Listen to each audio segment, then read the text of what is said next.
The US-Iran war is actually escalating, and we are seeing interesting times and days ahead. Honestly, this will have massive macroeconomic implications around the world. We've already seen airports around the world, especially in the Middle East, being shut down.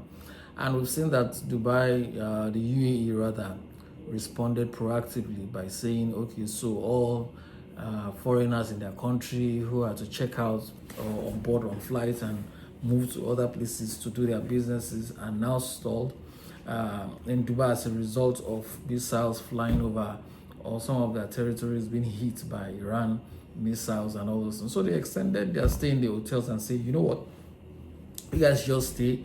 We'll cover the bills because we know it's not safe for our planes to fly around now, really. So a lot of things will happen. Now, what are the implications of this escalated war around the country? Me, I'm from Nigeria, so particularly I'm interested in what is happening exactly in Nigeria as a result of this escalated war between the US and Iran and joint forces from Israel as well. So one is the fact that oil prices will go up. If oil prices go up, what will happen to Nigeria? Do you understand? Because Nigeria predominantly depends on oil.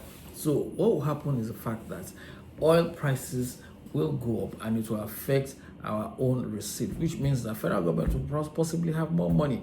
The benchmark for our budget hovers around $65 per barrel. But now we've seen oil prices climb as high as $70 per barrel. So people are even forecasting that it might get to $100 per barrel. Does it mean government will stop borrowing? Maybe no. Does it mean government will have more money? Yes, I agree that they will have more money. So what government needs to do now is to make sure that they keep pumping that oil. When they keep pumping that oil, ensure stability in the Niger Delta area that can increase our capacity to cover the shortfall that will be coming from the Middle East, which is very, very important. Now, government needs to do that, and they must ensure security. We've seen noises around the pipeline security controls saying they've paid over $1 trillion to the Tompulos of this world who are doing pipeline security, and they're asking that, is it worth it? Do you understand? Considering the cost with which they've used in securing those pipelines as against the receipt that we are receiving. So, well, that's to be debated by the Senate and people who are involved in oil and all this. But I know that there will be more receipt. There will be foreign exchange influx into the country because we've also heard recently that our foreign reserve has climbed as high as $50 billion. That's a lot. $50 billion coming from the backlog of about $3 billion that the previous administration left. So this government has really done a lot. But then what will happen? There will also be inflation and fuel price hike. Do you understand? Because if oil receipt or oil per barrel goes higher, remember that our oil, our petrol is measured by the price of dollar, because we still import largely, despite the fact that Dangote refinery is here to stay, despite the fact that they've said exchange crude for naira, not dollar, but it's still benchmarked in dollars. So any hike in the price of crude would affect the pump price of fuel. Recently, if you're very conversant with what is happening, Dangote has also increased the pump price. I think the gantry price to about 897. And people are even saying that it's going to inch up to about 1,000 naira going forward. And the oil marketers are also not in compliance of buying this oil from Dangote. Majority of them still prefer to import because they feel that it is cheaper or one way or the other. I really don't know the mathematics around, but I feel what you are importing that is available within the country, why not just patronize and buy? But if they have the argument to say, okay, we still have to go buy from outside, it's cheaper in terms of trade and distribution, well, that is left to them. But by the time petrol price, the pump price goes up, it's going to affect transportation, it's going to affect cost of so many things, logistics expenses. And you know, Nigeria has moved to a service industry where logistics is actually the end thing. Nobody really wants to go out into the market or roam the street to go and buy something. People now order things that are delivered to them, in different areas. People order food, people order clothing, people sit in the comfort of their houses to order so many things, which goes along the value chain of logistics. And once the pump price of fuel is affected, it's going to definitely affect logistics. This will now increase our inflationary measure again, which has been tamed at about 14.5 thereabout. So it is very, very critical for us. Another thing in the macroeconomics level that will happen is the volatility of naira. When the conflict could strengthen the naira in the short term, but when it strengthens naira in the short term, meaning that oil prices has gone up, oil receipts will increase, and all those things will happen in our economy. But then again, it will stall investors' confidence in the economy. So when it stalls investors' confidence in the economy, people want to pull out their investment. So foreign exchange liquidity will become a bit tighter because everybody will now be chasing that dollar to say, I want to exit this market because naira is getting stronger. Investment no longer looks attractive. So, for example, now dollar sells at about 1,350. By the time it gets below 1,000 naira, the foreign investors these are portfolio investors who will say, this market is no longer interesting for us. Let us go and invest elsewhere. They prefer a weaker naira, and that's very unfortunate. That's why we must continue to increase local production to strengthen our naira. You understand? For us to have economic growth. Now, another thing that this can lead to, the positives of this war, is that the economic growth is very, very important. Projected growth rate for us in our GDP is about 3.8 to 4.3.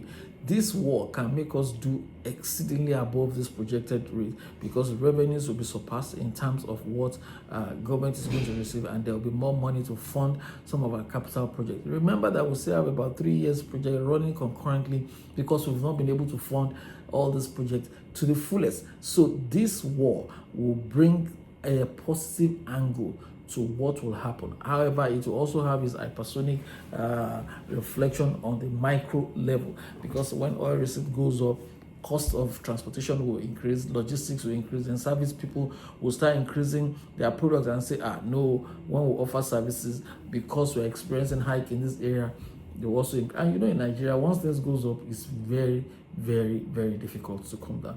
Now, lastly here is that the capital market impact of this escalated war. The Nigerian capital market may experience mixed sectoral effect. Yes, which is very, very important, with oil and gas companies benefiting a lot. They are the ones that will benefit a lot from what is happening now in the US-Iran escalated war. Because with oil companies, they will just have further receipt. They will sell more. Now, if we're pumping about 1.4 million barrels per day, if we can increase our production to about 2 million barrels per day, the oil companies will have more receipt. They have more work to do. They will benefit more, and in their expectation, while consumer goods firms and industry companies will now face challenges of price.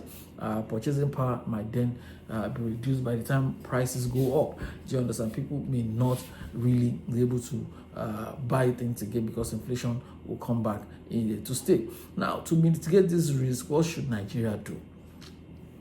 Really, from all the things that we've been saying, Nigeria should focus on boosting our oil production, curbing thefts. Very, very important. We must curb theft because Nigeria has been bedeviled with oil theft. We've heard in the past where barrels of oil are stolen unaccounted for, and we must ensure adequate domestic supply for our refineries. So that is very important. This is not the time for maybe Pengasson or Nupeng or whatever their name is agitating that they want to go and be importing oil. No, this is the time to now patronize local refinery. And Dangote refinery is there. Whether we like it or not, this is a systemically important business. It's a national asset. Despite the fact that it's owned by one man, well, he has said Nigeria should come and buy into it now. This is the time to be patriotic, to patronize it, because if we continue in the import side, we might end up buying fuel at about 1,500 naira pump price.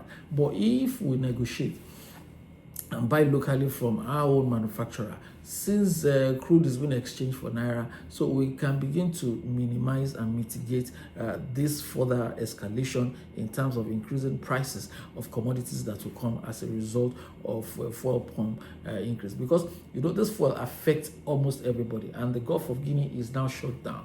You understand? So, and what they will be looking at is Nigeria and some other African countries that are producing, which is a blessing for us. But in the other side, if we continue to import, it might be a cost for us. So I am advising and I am wishing that everybody, its hand must be on deck. This is not a work of the federal government or Ministry of Finance or Ministry of Internal Affairs alone.